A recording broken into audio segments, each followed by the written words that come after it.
नमस्कार, मेरा नाम है डॉक्टर पूरो धमन और आज इस वीडियो में हम बात करने वाले हैं मेडिटेशन के बारे में कि एक पैरालिसिस पेशेंट को मेडिटेशन करनी चाहिए, नहीं करनी चाहिए और उसके फ़ायदे एक पैरालिसिस पेशेंट के लिए।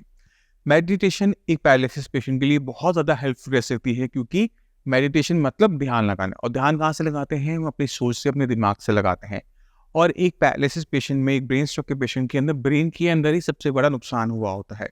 तो क्या मेडिटेशन हमारे ब्रेन को हेल्प कर सकती है रिकवर करने में? इस सबको हम जानने वाले हैं इस वीडियो के अंदर। शुरुआत करते हैं मेडिटेशन को समझने से कि ध्यान लगाना आखिर में होता क्या है। अगर आप अपने बारे में सोचो कि आप एक दिन में कितना सोचती हो, तो आप अपने आप को नोटिस करोगे कि आपका जो ब्रेन है, आपकी जो सोच है, वो बहुत तेज़ी से बदलती चली जा रही है। अगर आप सब्ज़ी काट रहे हो, तो आप सब्ज़ी काट नहीं रहे होते, सब्ज़ी काटने के साथ-साथ आप किसी और चीज़ के बारे में सोच रहे होते हो। जैसे कुकर पे क्या पड़ा हुआ है, फ्रिज के अंदर मेरे पास कल की सब्ज़ी है या नहीं है, या मेरे को इसके बाद अपने घर की सफाई करनी है, चद्दर बदलनी है। तो ये सारी चीज़ें आपका ब्रेन कर रहा होता है जब आप सब्ज़ी काट रहे होते हो। तो आपका फ़ोकस सब्ज़ी काटने पे नहीं होता, मगर घर में और क्या काम करने हैं, किसी ने क्या कहा, इन सब पे चलता रहता है। तो आपका ब्रेन हर टाइम बहुत ज़्यादा काम कर रहा होता है। मगर अगर हम मेडिटेशन करते हैं, तो उससे हमें फ़ायदा क्या मिलता है कि हम जो काम कर रहे हैं, हम उस पे फ़ोकस होके काम करते हैं। अगर हम सब्ज़ी काट रहे हैं, छोटा-सा काम है सब्ज़ी काटना, मगर उसे बहुत ज़्यादा ध्यान से कर रहे होते हैं कि जो सब्ज़ी है, वो टेढ़ी-मेढ़ी नहीं कटती, वो बहुत ज़्यादा शेप में कटती है। यही फ़र्क होता है एक शेफ़ में और एक होम शेफ़ में, जिसे हम अपने घर में मदर कहते हैं या फिर जो भी आपके घर में खाना बना रहा हूँ। इन दोनों की कटिंग में इतना फ़र्क होता है कि खाने की जो लुक्स होती है, वो डिफ़रेंट होती चली जाती है। क्योंकि जो शेफ़ है, वो जब वो सब्ज़ी काट रहा है, तो उसको एक आर्टिस्टिक तरीके से काट रहा है, तो उसमें वो एक फाइननेस आ जाती है। यही चीज़ हमें अपने काम में भी देखने को मिलती है। जो लोग अपने काम को बहुत एकाग्र तरीके से करते हैं, वो अपने फ़ील्ड में महारत हासिल कर लेते हैं और उनको पहचानना मुश्किल हो जाता है, क्योंकि वो फ़ोकस थे। वो एक तरह से अपना जो ध्यान था, अपनी जो ब्रेन था, उसे वो हर टाइम मेडिटेट करते रहते हैं। अब पैरालिसिस पेशेंट के लिए ये चीज़ें बहुत इंपॉर्टेंट हो जाती हैं। अगर एक पैरालिसिस का पेशेंट मेरी इस बात को समझ पा रहा है, यानी उसका ब्रेन इतना कैपेबल है कि अब जो मैं बताऊँगा उसको यूज़ कर पाएगा। अब आपने अपने हाथ और पैर की तरफ देखना है। ये आपके हाथ-पैर ढंग से काम नहीं कर रहे हैं, मगर आपका ब्रेन कर सकता है। आपने क्या करना है, अपने ब्रेन को चैनलाइज़ करना होता है कि अब मुझे अपनी उँगलियों को खोलना है, मैंने अपने हाथ को हिलाना है। तो जब आप एक्सरसाइज़ कर रहे होते हो ना, तो अपने आप को एकदम ध्यान लगा लिया करो कि मुझे हाथ को ऊपर लेकर आना है। ये नहीं आ रहा, मुझे पता है, ये नहीं आ रहा क्योंकि ब्रेन में दिक्कत है। मगर जो ब्रेन काम कर रहा है, जो आपको ये ध्यान केंद्रित करने के लिए कह रहा है कि मुझे हाथ को उठाना है, उसे छोड़ना नहीं है। अक्सर हम देखते हैं कि जब हम किसी पैरालिसिस पेशेंट की एक्सरसाइज कोई करवा रहा होता है, तो एक फिजियोथेरेपिस्ट आता है, हाथ को पकड़ता है और ऊपर-नीचे करवाया और चला गया। मगर उसके जाने के बाद पैरालिसिस पेशेंट कोई एक्सरसाइज नहीं करता। हमने ऐसा नहीं होना। हमने अपने ब्रेन की एक्सरसाइज, अपनी आर्म की एक्सरसाइज करनी है। जब मेरा हाथ ऐसे है और मैं इसे ऐसे करने की कोशिश करूँ बिना दूसरे हाथ को लगाए हुए, तो यहाँ पर सिर्फ अंदर से ताकत लगाने से कुछ नहीं होगा। आपको अपना ध्यान इस पे लगाना होगा। आपको अपने ब्रेन को बताना होगा कि आपने हाथ को पीछे की तरफ लेकर आना है। आपको उस पे पूरा कंट्रोल चाहिए।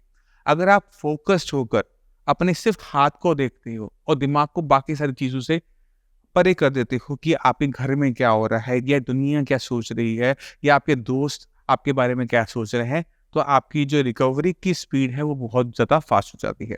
तो जैसे मैं बता रहा था, आपने अगर अपने हाथ चलाना है, तो आप अपने हाथ की तरफ देखेंगे और पूरा ध्यान लगाएँगे कि आप यहाँ पर एक पॉइंट बना लीजिए, एक बिंदी लगा लीजिए। आपने उसी तरफ देखना है और कोशिश करना है कि वो बिंदी आपके पास है। अपने हाथ को नहीं बुला रहे हैं, आप उस बिंदी को, उस डॉट को बुला रहे हैं अपनी तरफ कि वो मेरी तरफ आए। मगर इसको करने के लिए आपके हाथ को आपकी तरफ आना पड़ेगा। इसी तरह से अगर आप हाथ को खोलने की एक्सरसाइज करना चाहते हैं, तो कोशिश कीजिए कि वो जो डॉट है आपके हाथ में बनी हुई, उसको अपने से दूर लेके जाएँ। तो जब आप डॉट की तरफ देख रहे हो, तो आप एक तरीके से ध्यान लगा रहे हो, और जो ध्यान लगाना होता है, वही मेडिटेशन होता है। आँख बंद कर अपने अंदर साँस लेना, वो भी एक मेडिटेशन है। अपने ब्रेन आइज़ के बीच में अपनी फ़ोकस होके सोचना, वो भी एक मेडिटेशन है। और जो हम आपको बता रहे हैं कि छोटी-सी डॉट अपने उस अंग पे जिसको आप ठीक करना चाहते हो, उस पे लगाकर अपने ब्रेन की एनर्जी को चैनलाइज़ करते हुए कि मैंने ये काम करना है, ये भी मेडिटेशन है। तो मेडिटेशन पैरालिसिस पेशेंट के लिए हेल्पफुल हो सकती है, मगर आपको उसे यूज़ करना आना चाहिए। इसी तरह से ये चीज़ हम अपने पैर की तरफ कर सकते हैं। अगर आप चाहते हो कि पैर की मूवमेंट अच्छी हो, तो आप कोशिश कीजिए कि आप खड़े होएँ उसके बाद आप अपने आप को चैनलाइज़ करें और अपने पैर को इमेजिन करने की कोशिश कीजिए कि वो चल रहे हैं। आप जब पैर उठा रहे हैं, तो आप देख रहे हैं कि आप जैसे सोच रहे हैं, आपका पैर नहीं जा रहा। मगर आप कोशिश करते हैं कि आपका पैर और आपकी जो सोच है, आप जो ध्यान लगा रहे हैं, वो आपस में मैच करना शुरू कर दे। तो आप में क्या होता है कि आपको जो दिक्कतें हो रही होती चलने में, आपको जो मुश्किलें महसूस हो रही होती हैं, वो आप कम महसूस कर पाते हैं क्योंकि आपका ध्यान तो सही से चलने में था। उससे आपकी जो लपक होती है, उसमें आराम आता है।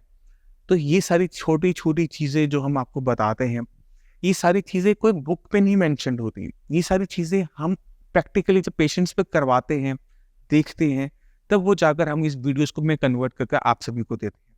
तो बहुत सारे ऐसे पेशेंट्स होते हैं जो कभी योगा टीचर रहे थे।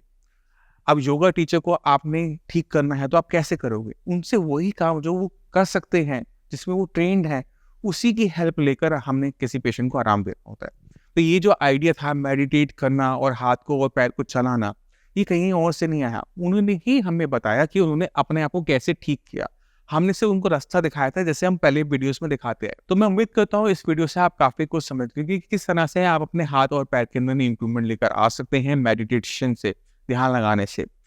फिर भी आपके माइंड में कोई भी डाउट हो, कुछ भी पूछना चाहते हो, हमारे डॉक्टर्स अवेलेबल हैं, आप मुझसे भी आकर मिल सकते हैं। अब इसी के साथ आप सभी से मैं चलने की आज्ञा चाहूँगा। मिलते हैं अगली वीडियो में, तब तक के लिए नमस्कार।